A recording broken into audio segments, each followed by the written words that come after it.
Vamos lá? No vídeo de hoje, eu pretendo pincelar e te oferecer as ferramentas para que você consiga mudar um certo comportamento que eu vejo que tende a ser nocivo no estudante, na pessoa que está buscando ser mais produtiva, que é esse comportamento de não assistir uma aula, né?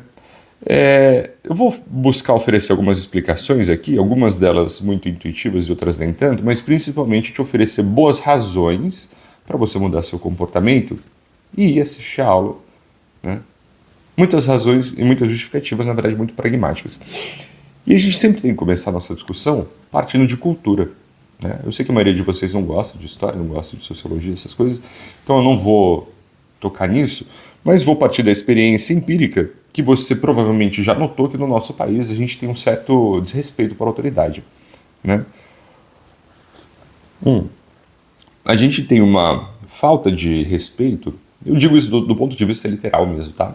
A gente não gosta de autoridade, a gente tem uma tal aversão à ordem e hierarquia, né, que ela se manifesta aí em todos os momentos da nossa vida política, da nossa vida como cidadão, né? A gente não gosta de autoridade, a gente não gosta de obedecer. O brasileiro gosta de fazer cada um à sua moda. A gente não gosta muito de lei, a gente não gosta de fazer o que é certo, né? E aí dentro desse contexto fica fácil de entender por que o brasileiro não gosta do professor. É alguém ali, uma figura de autoridade, te dizendo o que tem que ser feito, né? Só que existe um problema nisso, que é você reparar que o professor geralmente é uma pessoa muito mais velha do que você, não necessariamente, mas tende a ser muito mais velha. É uma pessoa que estudou muito, é uma pessoa que geralmente entende muito do assunto que ele está falando, né? Mesmo os professores de escola elementar e média são professores que são estudados, né? Eles são letrados, têm diplomas universitários.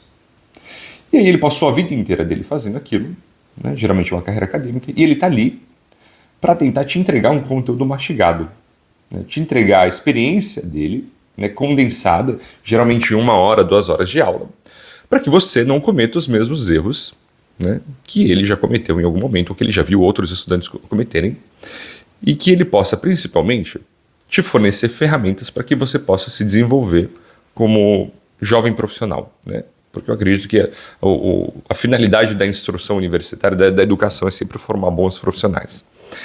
E você desrespeitar, você não considerar essa posição da hierarquia dele, mais do que um desrespeito, pensando bem, é um desperdício de recurso, né? No Brasil a gente gosta muito de desperdiçar recurso, né? A gente joga comida fora, a gente joga dinheiro fora e a gente joga professor fora. É um país que não respeita o professor. É um país que paga pior os professores, pior, né? Quando você compara com países de primeiro mundo, onde os professores são uma das profissões mais bem pagas, o Brasil, pelo contrário, né, é uma dos países em que os professores são mais mal pagos, né, tanto em escola elementar quanto em ensino superior, né? E isso reflete muito essa imagem que eu criei para você, de que o brasileiro não gosta de autoridade. O brasileiro ele confia muito mais na experiência empírica dele do que na experiência de outra pessoa, né? O brasileiro ele não gosta de ter que acreditar que outra pessoa está falando, né? Não gosta de obedecer. O que é uma coisa muito louca de você pensar, né? Porque pensa que um professor, ele geralmente passou anos a fio estudando aquilo, anos, né? Passou anos experimentando, né? Principalmente se for um professor universitário, ele tem anos de experiência, né? E ele está tentando condensar aquilo, está tentando reduzir aquilo de maneira bem simplificada para você entender, e você simplesmente dá de ombros, né? E dentro do contexto de estudo e produtividade, né, quando eu digo que é um desperdício de recursos, eu acho que o recurso principalmente que você está desperdiçando ali é o tempo. Desculpa. Porque não só é o recurso mais valioso que você tem, o tempo, né? E quando você está deixando de assistir a aula, você está efetivamente criando uma janela que você vai ter que usar no futuro para reestudar esse assunto, mas você está gastando um tempo que você poderia estar usando para criar já as suas bases do conteúdo. Então, ao contrário do que as pessoas tendem a pensar, o papel do professor não é te entregar tudo pronto e você sai da aula estudando. Não é. Eu não acredito que seja, pelo menos, e desde que eu comecei a encarar o mundo assim, né, e eu confio que todas as pessoas inteligentes que você conhece, pelo menos os amigos mais inteligentes que eu tenho dentro e fora da medicina, nunca encararam a aula desse jeito. A aula não foi feita para você sair entendendo dela. Se você acha que você assiste uma aula e você sai entendendo, você está redondamente enganado. Você estudou até errado até hoje. Porque o bom professor, ele não vai te entregar só todo mastigado, ele não vai só te entregar o conteúdo da maneira que você precisa saber. Porque se é o conteúdo por conteúdo, você abre a droga do livro e você lê. Que provavelmente é a justificativa que você usa para você mesmo e para outras pessoas, né? Para você não assistir a aula. Eu leio no resumo. Eu tenho certeza que você faz isso. Certeza. Né? Que você, jovem universitário, concurseiro, vestibulando, você abre, né, o livro, abre o resumo e fala, eu vou ler no resumo, porque a aula não vale a pena.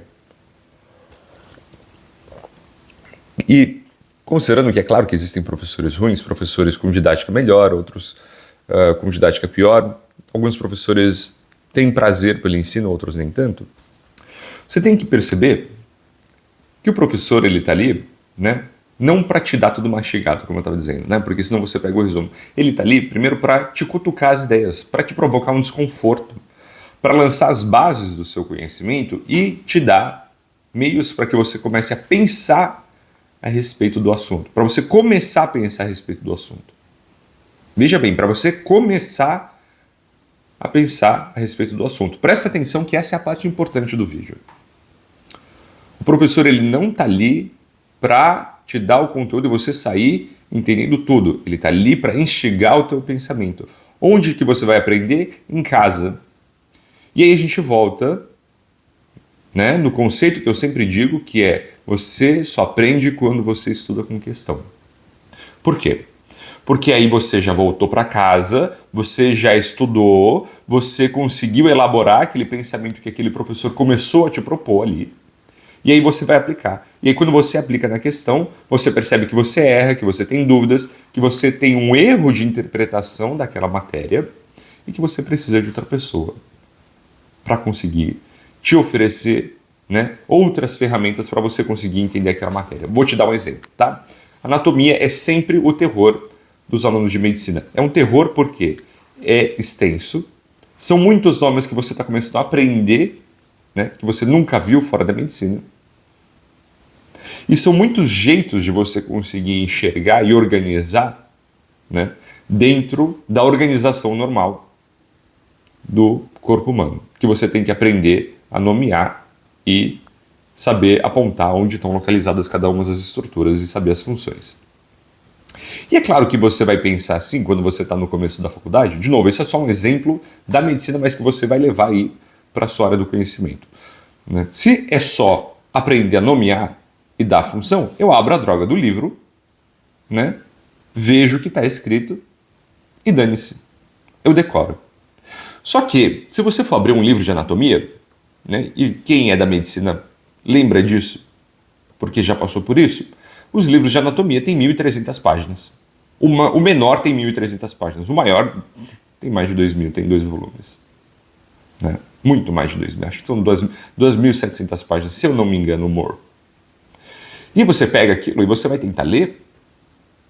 Tem certeza que você vai tentar ler e decorar 2.700 páginas ou você vai assistir uma aula de um professor, que tudo bem, vai durar 3 horas aquela aula. Só que ele organizou aquilo. Ele pegou, dividiu de um jeito bem intuitivo, que ele vai te cobrar e ele vai te dizer, a gente vai estudar só essa parte do corpo humano agora. Eu vou te passar só as funções mais importantes que você precisa saber para a sua parte clínica, você precisa saber para a sua prática. Eu vou te passar tudo aquilo que eu já experimentei na minha vida como médico, em que eu tive que saber isso na ponta da língua, e eu vou te cobrar isso depois. Que é o que provavelmente você vai ver na sua prática clínica. Né? E aí você prefere assistir 3 horas de aula ou ler 2.700 páginas, rezar para que você consiga, talvez, lembrar de alguma coisa que você não vai. Você não vai. Né? É a mesma coisa. É a mesma coisa. Eu, quando fiz engenharia, né, eu tive uma experiência boa e uma experiência ruim, pegando dentro da área de cálculo. Não sei se alguém aí é de exatas, né? Provavelmente deve ter alguém que está assistindo que é de exatas. Mas existe uma matéria que é um terror da engenharia, que é o cálculo. O cálculo, vamos dizer assim, que é uma matemática muito mais avançada, uma matemática mais elaborada. Né? E tradicionalmente, na engenharia, todo mundo vai mal em cálculo. É certo que todo mundo vai mal em cálculo, certo. Né? Na minha sala, eu estudei na Unifesp, de 25 pessoas, eu lembro que na prova de cálculo 1, teve uma pessoa que tirou mais do que 5, o resto todo mundo foi muito mal na prova. Muito mal. Eu acho que eu tirei 2,5 em cálculo, se eu não me engano. Foi alguma coisa assim, 2,5, 2,3. Eu lembro que foi muito baixa a nota. Mas a maioria das pessoas, teve gente que ficou com 1,5, teve gente que ficou com 1,9, 2,5, 2,9. E antes que você diga, não, mas vocês são os vagabundos. Na engenharia, eu conheci as pessoas mais inteligentes em termos de pensamento lógico, né, que eu jamais conheci em outros lugares. Eu considero, inclusive, que engenharia tende a ser muito mais difícil do que medicina, porque requer que você tenha um pensamento abstrato. Só que aí, quando eu estava falando de experiência ruim, o que aconteceu nessa prova em específico? A gente tinha um professor, que eu não posso nomear, obviamente, mas que ao invés de pegar e explicar pra gente como o meu professor da medicina fez, né, ele pegava e ele lia o livro. E, obviamente, a gente não entendia nada. Os livros de cálculo também são catatal, assim, de 600, 700, 800 páginas. E aí é muito abstrato. Pior ainda, né? Porque como é que você vai ler uma equação em voz alta, uma equação matemática? Ele levava para a aula o livro e ficava lendo. Então esse é um exemplo, sim, de um professor ruim. Só que aí qual que é o nosso papel? Também não adiantava ir assistir a aula só. O cara estava lendo, a gente tinha que voltar para casa e estudar. Né? É extremamente difícil. Tanto é que todo mundo foi mal. Apesar de ter as pessoas mais dedicadas que eu conhecia, todo mundo foi mal. Né? Depois teve uma segunda prova, todo mundo passou e seguiu a vida, porque viu que não dava para confiar só no professor. Mas esse que é o pulo do gato do vídeo. Então, né? Você não confia só na imagem do professor. Claro, você não pode desconfiar. Você não pode desrespeitar a autoridade dele, deixar de assistir a aula, porque ali ele já está tentando entregar. Claro que, como esse exemplo, vocês vão ter professores ruins. Mas se você está já resumindo alguma coisa que o professor já disse, você chega em casa e estuda, fica muito mais fácil. E aí você estuda, você aplica e vai bem na prova. Né?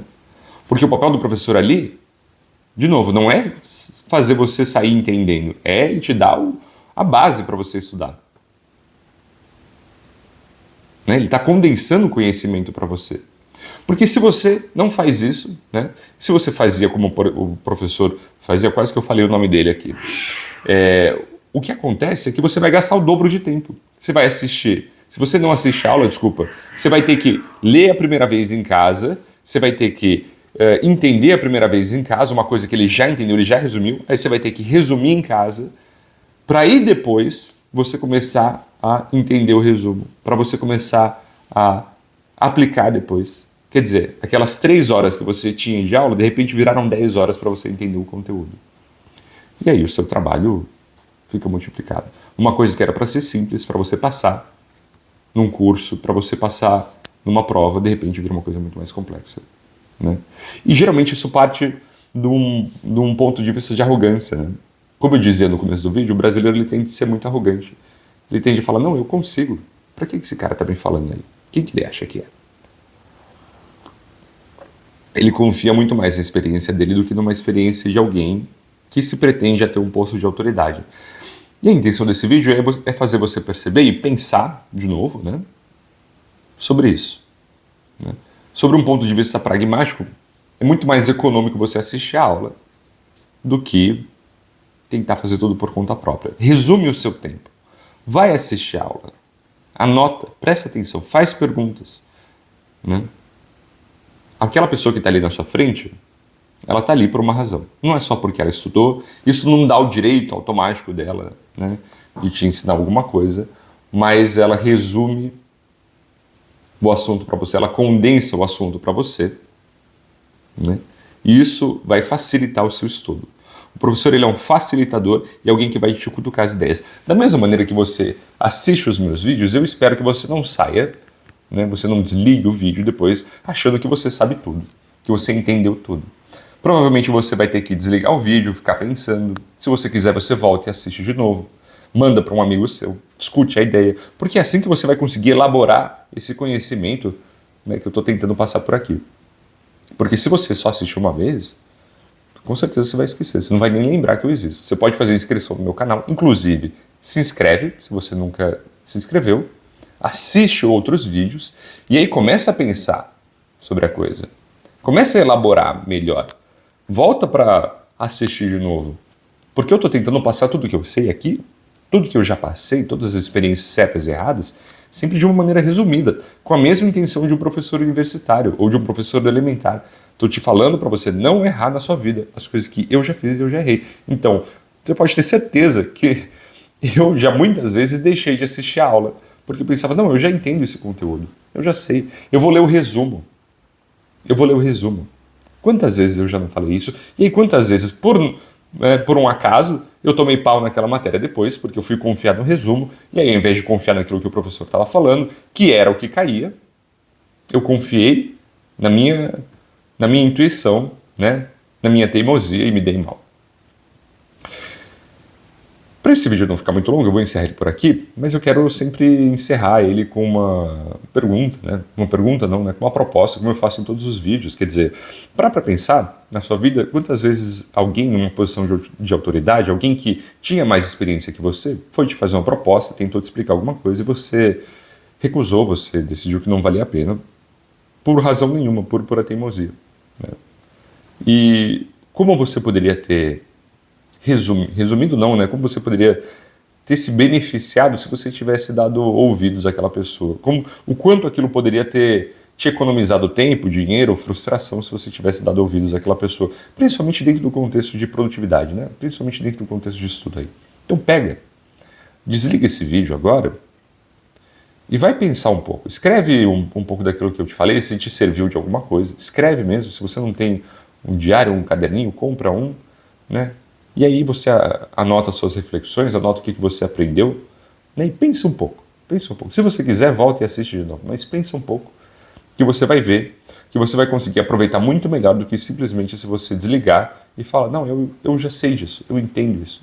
Porque o que eu estou tentando fazer aqui é só te oferecer um novo ponto de vista. Estou tentando te oferecer meios, né, ferramentas para que você não cometa os mesmos erros que eu cometi e que você possa ter uma vida muito mais produtiva. É isso. A gente se vê na próxima.